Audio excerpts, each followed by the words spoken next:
What's happening? There we go. We're live. Live. It worked. Yay. So funny, friends, because about 10 seconds ago, I was like, I didn't even get to ask you, Lenny, how your week was while I was not around. And but then I was like, I guess I'll just ask you live. How was your week? Just lots of FOMO. So, I mean, actually really interesting. Here's hint, guys, right? All the podcast interviews, and there were a lot this week to be scheduled, but not only are they just great, fantastic, wonderful times to have those conversations, but boy, we learn a lot. I'm going to reiterate, you really should be listening to the podcast because you learn an awful lot about where things are going. I learned an awful lot this week about where things are going. I agree. And some of the conversations I just keep thinking what an honor and a privilege to have these conversations. Yes. And then I know that, not everybody re-listens to the episodes, but I do like to listen to them when I'm at the gym and kind of just like hear them, because you hear them differently when you are not interviewing somebody. You hear it differently. And I'm like, they're so insightful. So like technically, if you are really a loyal audience member, you're listening to our podcasts, which are launched on Mondays, and then catching up on these episodes, which are launched on Fridays. I mean, that is loyalty. I don't know if anybody's doing both of those things. If you are, we love and appreciate you. That's awesome. Yes. Well, and that's a segue, right? I mean, I've always said that this interesting system that we've set up between Green Book and Gen 2, et cetera, is that we are this massive funnel of information. And we try and repurpose that information in a variety of ways. Grit, all those are channels of understanding the dynamics in the market. And our podcasts and these interviews are basically IDIs. Yeah. Right? So, and we get to learn an awful lot and then try and share that back out with folks. And events are that as well. So there's the segue, because you were at IIEX Europe. I was not. I was just sitting there just being bummed, watching everything on LinkedIn, and but you learned a lot. Well, and also, so speaking of, IDIs, I tend to moderate fireside chats when we go to these events, and I don't always have the opportunity, but I mean, always at North America, I have one or two, but and then I had a great one with, two incredibly insightful female professionals at Jägermeister, which I was like, okay, I just feel very lucky sometimes when I get to like drop Jaeger bomb in a professional. Because he's like, professional and Jägermeister are not, they don't necessarily naturally. I mean, how lucky am I, right? So no, I mean, Lenny, look, the Europe event was really good. First of all, it was our biggest one yet, and you could feel it. You could feel that room, the main room that we are in Europe, it was packed. It was packed bright and early. I mean, we had record attendance, not just from, record registration, but then also record attendance. I mean, I think 81% of our registrants showed up the morning of day one, like really early on. It was great buzz, great energy. I can't say enough. I'll get into some of the content and some of the big key takeaways in a moment, but it was just overall, I mean, our sponsors all seemed really happy to be there, and just, it was great. It was a really good one. It was a good one. I heard nothing but, I've spoken to several people in attendance already, and of course there was all the LinkedIn posts and et cetera, and everything. So for our audience, I don't program our events anymore. Karen programs our events. Karen is in charge of all of that. So you deserve Karen and Kara, who puts on all of the logistics, right? The production standpoint. You guys just deserve all the credit for what from universally has been described as an amazing event. So stop, a little bit more is okay too. No, no,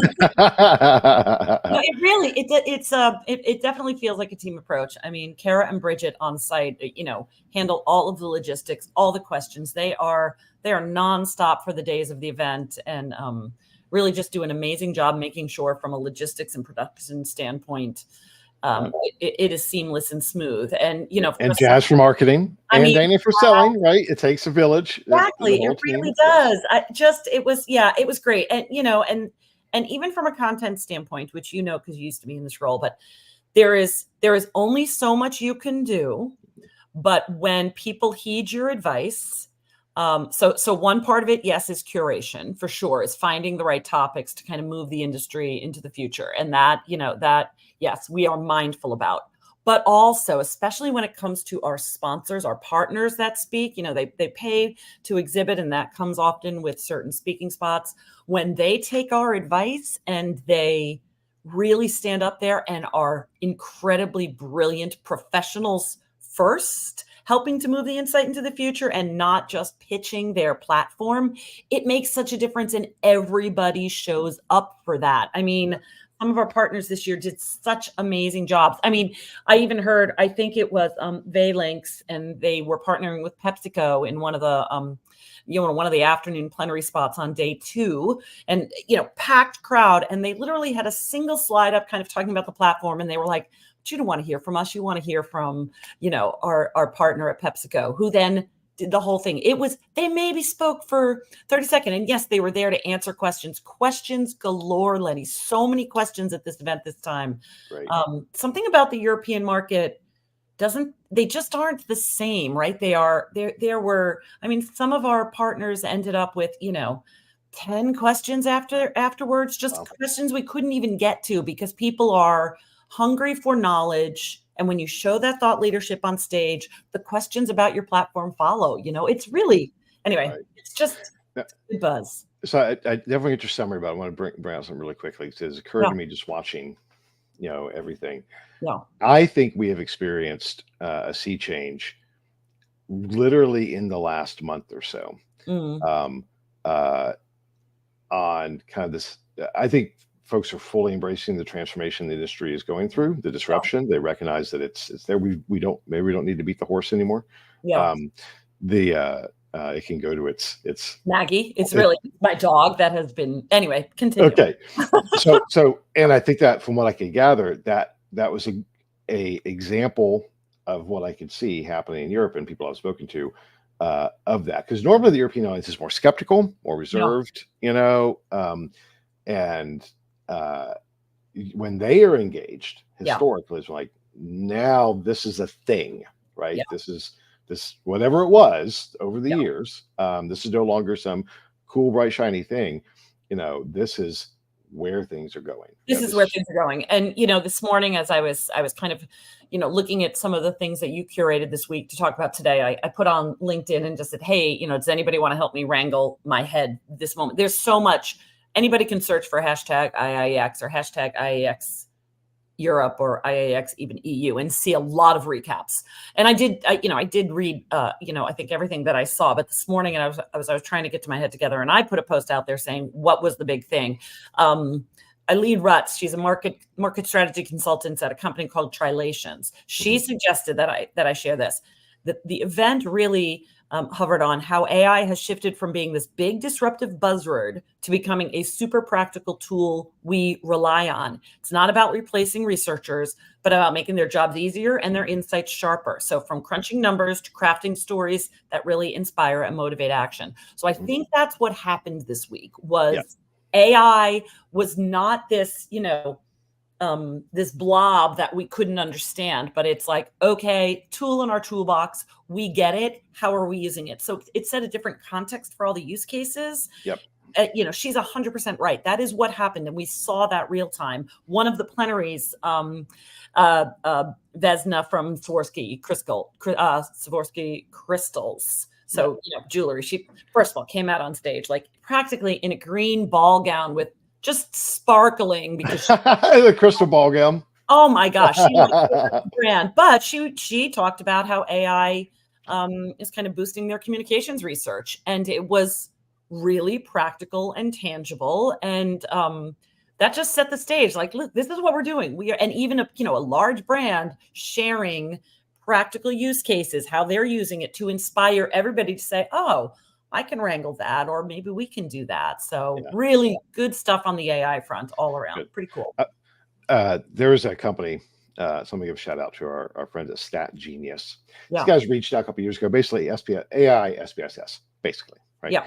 And man, a year ago, they were struggling, right? I mean, they wasn't sure that startup, they could keep it on. And he emailed me this week, and he said, the last month, they have been insanely busy. I Yeah. mean, just everybody wants to talk to them. Everybody's looking at that. And I just thought that, to your point, that's a data point. And it wasn't because it's undeniable as we've moved from the prompt to the platform, Yeah. to kind of the functional business process aspect of things, Yeah. that folks are finally getting on board with that, and that we're in a whole other level of transformation now. Right. So, Right.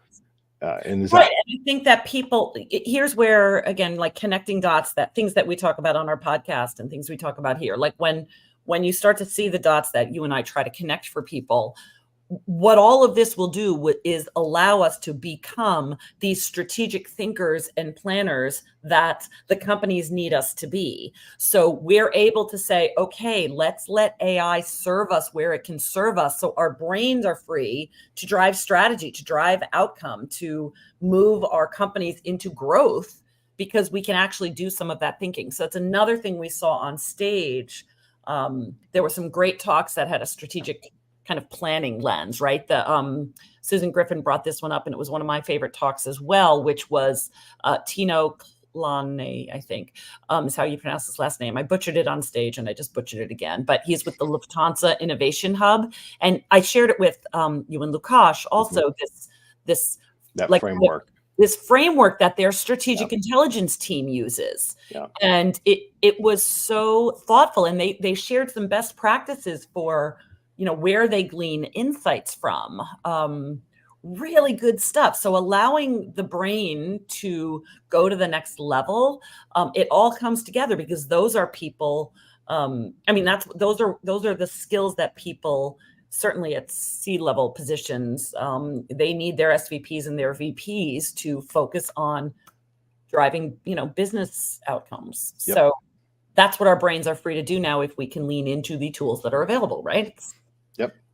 Yep. The plug had a conversation with Seth Minsk yesterday for the podcast, and Seth just left Sanofi, global leader. Anyway, and you just echoed exactly the point. So, little spoiler warning: we got some kick-ass podcasts coming up. We really do. Yeah, I know. I mean, I talked to Stefan Gons at PepsiCo and Nick Graham from who's now at Mondelez. Like, we have some great, all VP of Insights and Analytics, like really good stuff. Yeah. Seth was at, he spoke with Lucy Davison at North America on the What Clients Want panel. I don't know if that came up in your podcast, but it's the similar concept, right? We really need to, anyway, we need to on strategic intelligence. Yes. Well, on that note, I'll put the plug out. I did have an hour-long podcast with Mark Hardy. Yeah. From Walmart Data Ventures. Yeah. Followed by an hour-long private conversation, which I can't get into, but boy, it was eye-opening. Yeah. But yeah, we got some good stuff coming, guys. Really good stuff coming. I know. So can we Carly? Yes, let's go. Link in. Like, we can't plug our podcast enough right now.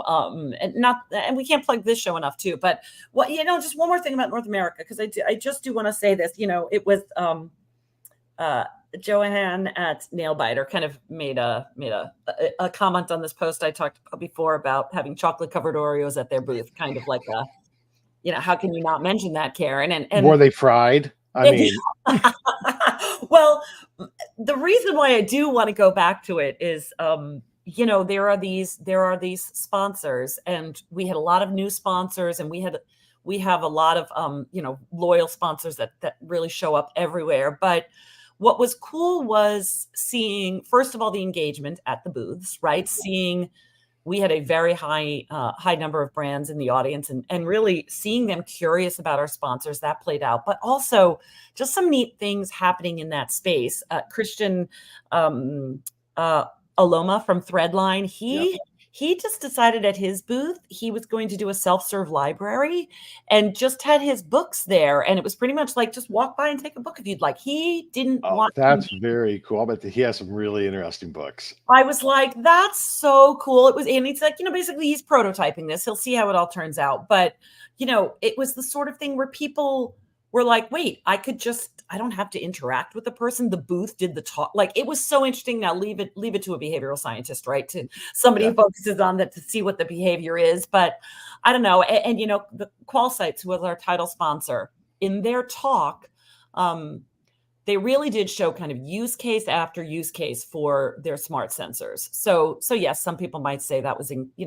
that's kind of a, it's a sponsored spot. It definitely did the job of a sponsored spot, but the use cases were all focused on outcomes. Yep. And I was like, this is so interesting because a lot of sponsors share use cases, but it's all focused on kind of what they did and the methodology and not the outcomes. But this was focused on the outcomes. And I was really, God, it seems like so weird to say, but like proud of them. I was like, way to go, because they've sponsored before, they've spoken before, but this time I was like, yes, they are showing the world what the result of working with them really is. So anyway, just shout out to our incredible sponsors, like good Nailbite or End, Threadline and QualSites and, behaviorally Crispin Beal. I mean, Crispin, for God's sakes, he was a plenary talk, and, he had the full audience on day 2, and he just shared these, top MRX trends.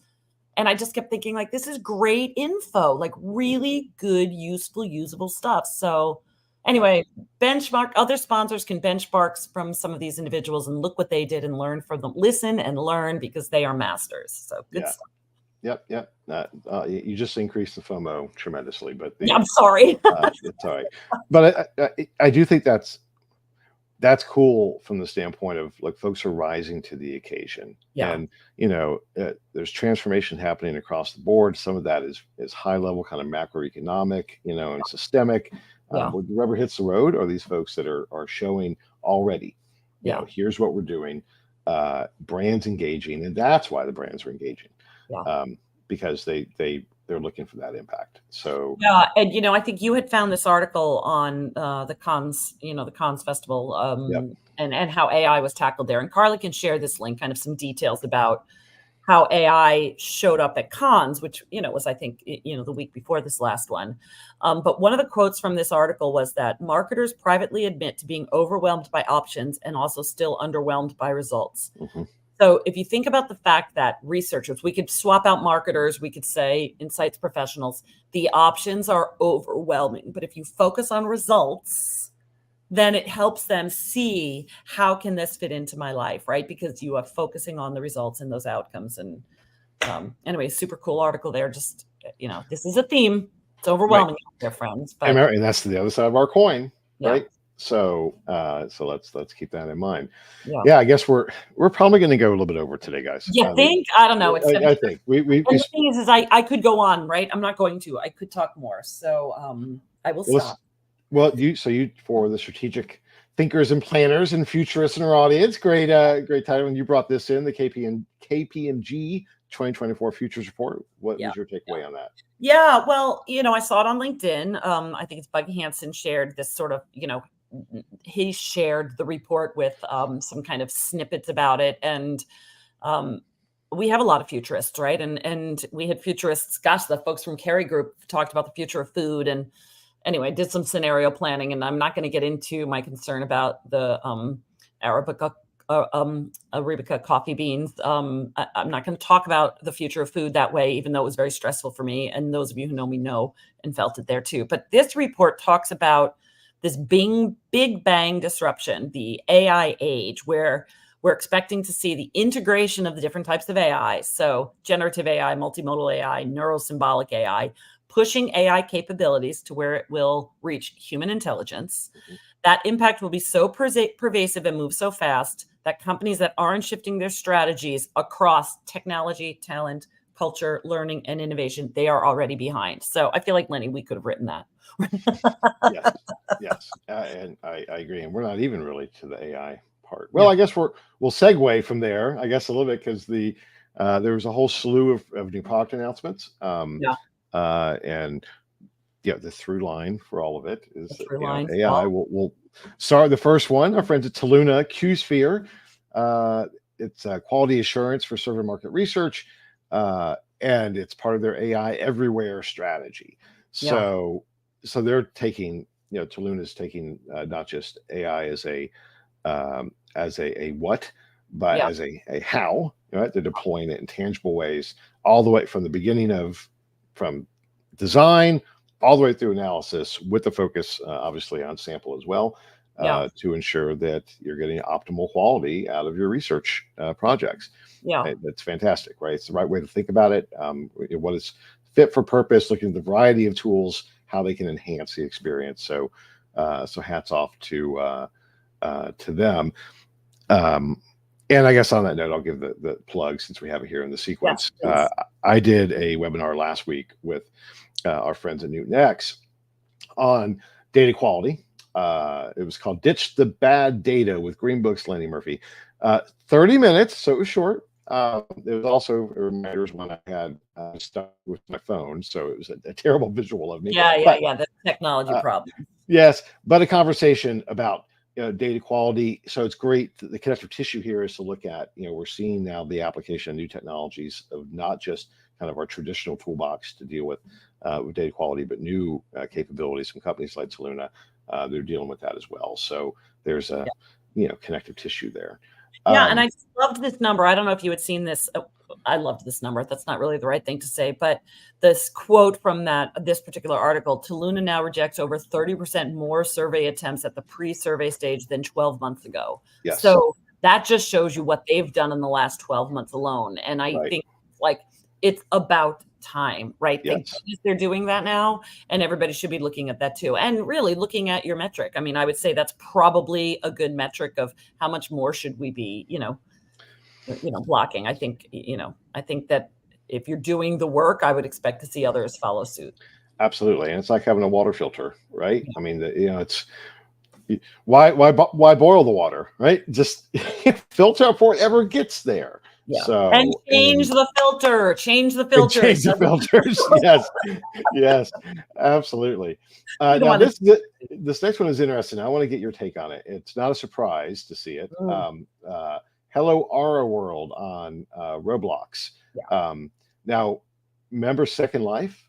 Yeah. Well, back in the day, and I was not a Second Life user, but I know you've mentioned that before, right? I mean, I was all for a while there on Sims, and then I know there's like some Sims apps, and then I know, I've talked to the team at Hello Aura. They've spoken, anyway, recently, and I think this is fantastic. This is it's another way to engage respondents where they are, right? Yeah, so within these virtual worlds, that are highly immersive and and allow to set up, an experience. But just thinking about the harder to reach younger audience. So Roblox has over 300 million monthly active users. 60% of them are under 17. You are going to potentially, hit this very fast growing segment. When they come of age, they are, they will be there. You can get at them.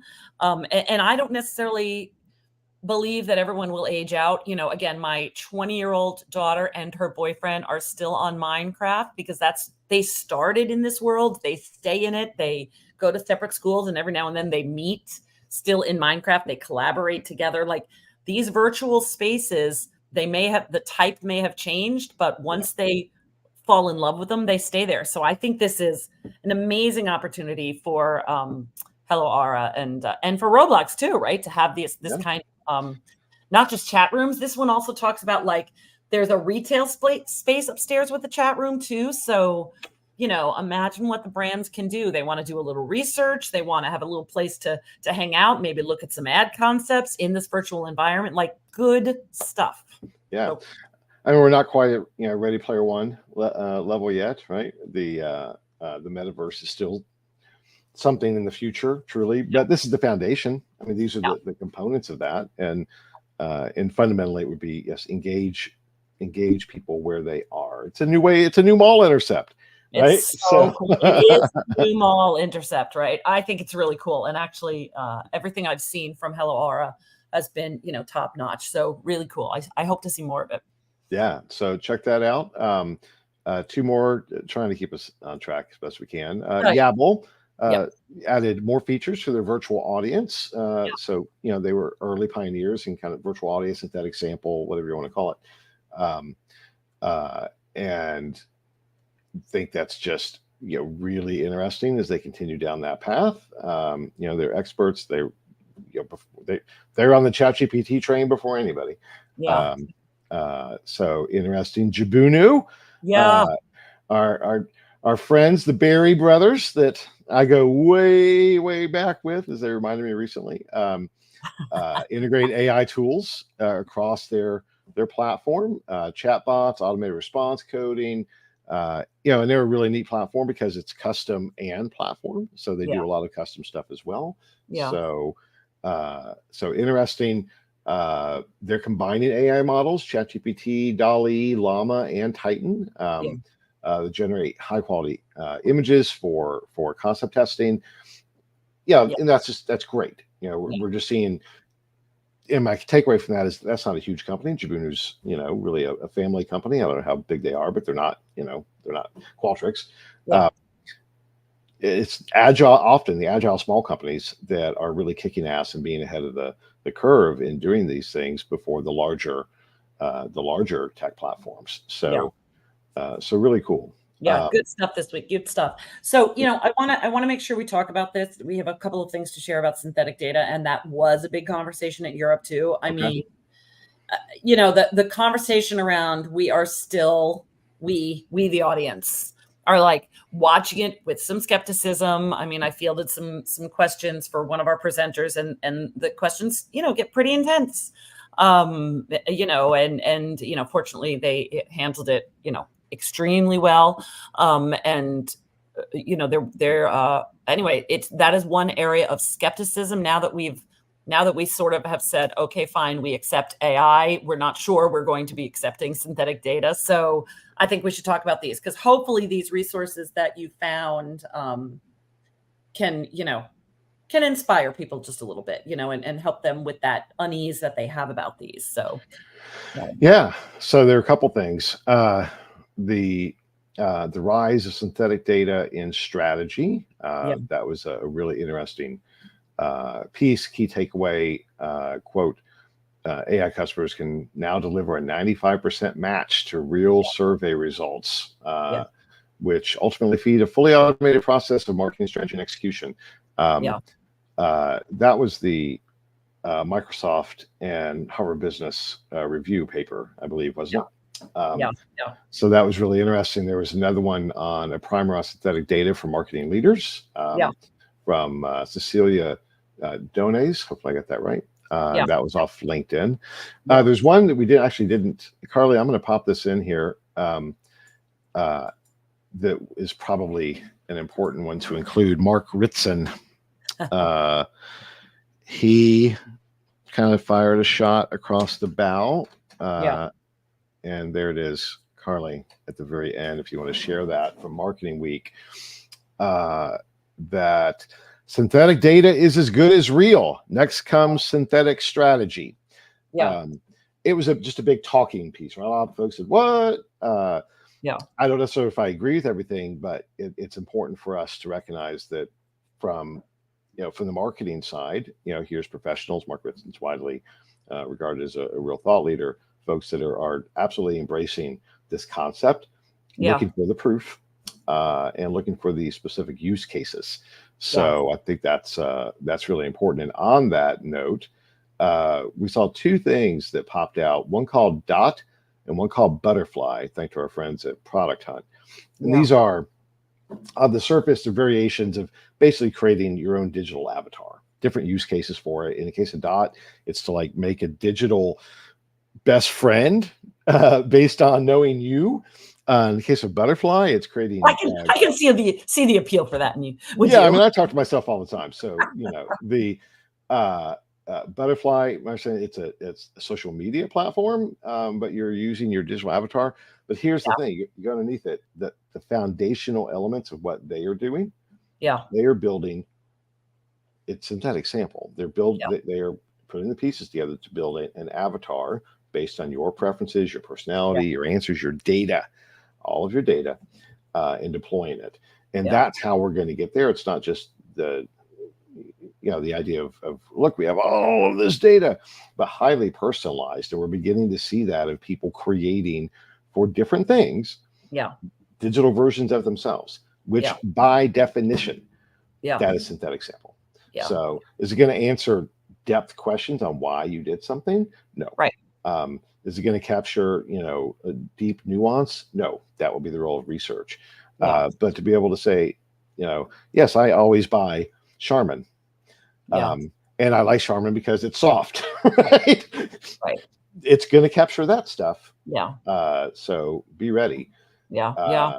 So I thought that was really, really interesting. Yeah. And we'll keep that conversation going for IIEX AI. Here's my shameless plug for that. That call for speakers is up. Now that we're done with Europe, we're going to be focusing on nailing that content. So if you haven't seen our call for speakers for IIEX AI, thank you, Carly. Thank you, Carly, always on. Always on it. Always on it. Check out that website. The call for speakers, like I said, is live. It will be up, I think, 2 more weeks. So you pretty much have till the first 2 weeks of July to get something into us. We will probably not be extending it because if it's like last year, we had so many that came in that we were like, we're shutting it down. So get it in, don't delay. That's my best advice for anybody who wants to submit for that. And I really do hope we can keep the conversation about synthetic sample going with really solid use cases with data to back up. Like, this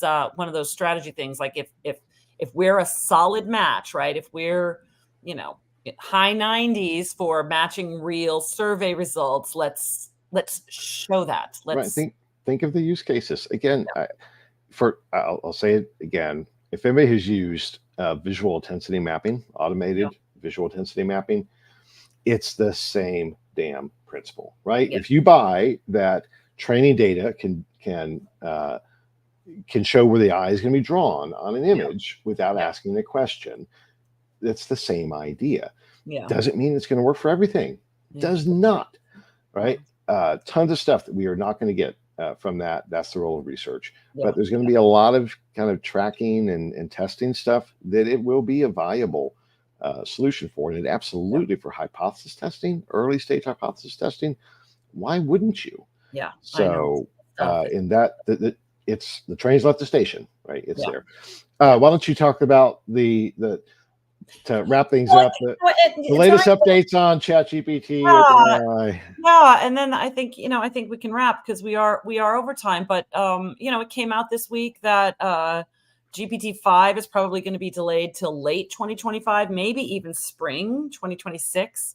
But what's interesting about that is, a lot of people are like, gosh, we're at GPT-4, how big of a leap will GPT-5 be? And this particular piece, explains, like, if GPT-3 was sort of, early toddler level intelligence, and then GPT-4 is like high schooler intelligence, GPT-5 will be like, for certain tasks, PhD level intelligence. So this is why we say, lots of people in our audience, by the way, Lenny, have PhDs.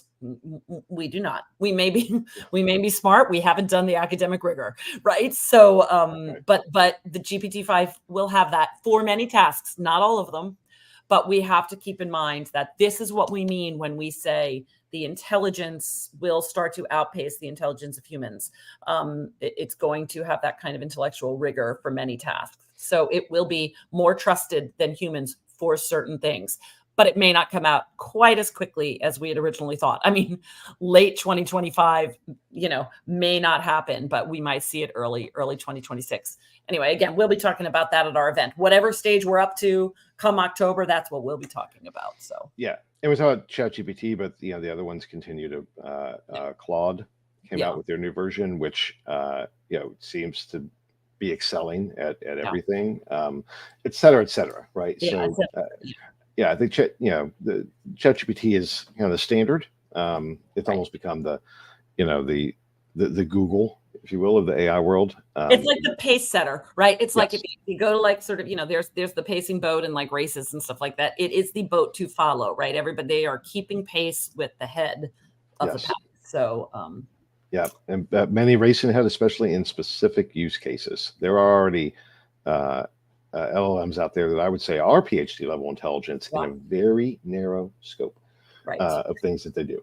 And we're going to just keep doing that. So we said we warned we were going to be over. We had a lot to talk about. A little bit over, not so bad. But we do need to tell people we will not be live next week.